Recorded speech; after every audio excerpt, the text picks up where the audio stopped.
मां ने टीवी देखने से मना किया तो 14 साल के बच्चे ने की आत्महत्या। जी हां दोस्तों, आप सही सुन रहे हैं। यह घटना है हिमाचल प्रदेश के बिलासपुर में, जहां पर एक 10वीं में पढ़ने वाले छात्र ने आत्महत्या कर ली है।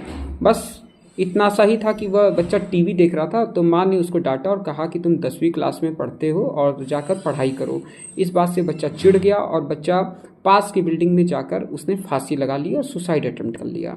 अब दोस्तों आप ये सोचिए कि आज के समय में जो हमारा नौजवान है, जो हमारा युवा बच्चा है, वह क्या सोच रहा है, मतलब हमारा जो समाज है वो किधर जा रहा है।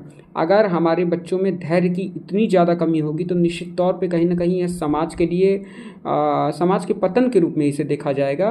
क्योंकि अगर हमारे बच्चे के अंदर इतना पेशेंस नहीं होगा, आपको याद होगा कि अगर आप पुरानी जनरेशन को देखें, आज के 10 साल 20 साल पुराने समय में देखें, तो उस समय माता पिता बच्चों की कितनी ज़्यादा पिटाई करते थे और गुरुजन कितनी ज़्यादा पिटाई करते थे। लेकिन जैसे जैसे हमारा समाज जो है वह आगे बढ़ता चला जा रहा है और हाईटेक होता चला जा रहा है, तो वहाँ पर ये भी समस्या आ रही है कि मात्र डांटने पे, अगर माँ ने उसे डांटा, समझाया कि नहीं तुम्हारा हाई स्कूल है और तुम्हें पढ़ना चाहिए, इस पर बच्चा बेकाबू हो जा रहा है, अपने गुस्से को नहीं संभाल पा रहा है। और कहीं ना कहीं जो आज की जनरेशन है उसको यह सीखना चाहिए कि धैर्य कैसे रखा जाए, अपने अंदर अनुशासन लेकर आना चाहिए। कहीं ना कहीं हमारे समाज में अनुशासन की कमी हो गई है और जिस तरीके का परवरिश धीरे धीरे दिया जा रहा है, हर तरीके की सुख सुविधाओं को देने के बावजूद जो इस समय जो बच्चे हैं वह कहीं ना कहीं माँ बाप के नियंत्रण से बाहर निकलते चले जा रहे हैं और बार बार ऐसी खबरें आ रही हैं। अभी हाल ही में एक खबर आई थी,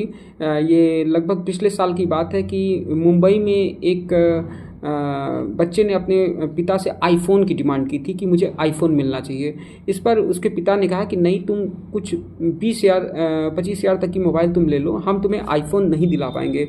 इस पर उस बच्चे ने भी सुसाइड अटेम्प्ट कर लिया था। अब आप सोचिए दोस्तों कि मतलब किस तरीके से बच्चों के ऊपर भी एक किस तरीके का प्रेशर है कि अगर हमारे पास आईफोन नहीं होगा तो हम क्या कहते हैं, ज़िंदगी को नहीं जी पाएंगे। या जो उनके दोस्त हैं या जो उनकी जो फ्रेंड सर्किल है उसके बीच में उनके पर किस तरीके का मानसिक प्रेशर है, मेंटल ट्रॉमा से वो बच्चे गुजर रहे हैं कि अगर मेरे पास आईफोन नहीं रहेगा तो मैं सुसाइड अटेम्प्ट कर लूँगा, मेरा जीवन व्यर्थ है। कहीं ना कहीं जो हमारी जो शिक्षा प्रणाली है उसमें परिवर्तन करना चाहिए और निश्चित तौर पे कहीं ना कहीं आज भी हम मैकाले की शिक्षा प्रणाली से कहीं ना कहीं घिरे हुए हैं।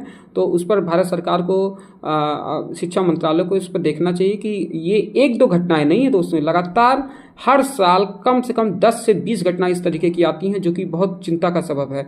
इसी के साथ मैं अपनी वाणी को विराम देता हूँ। जय हिंद, जय भारत, जय मातृभूमि।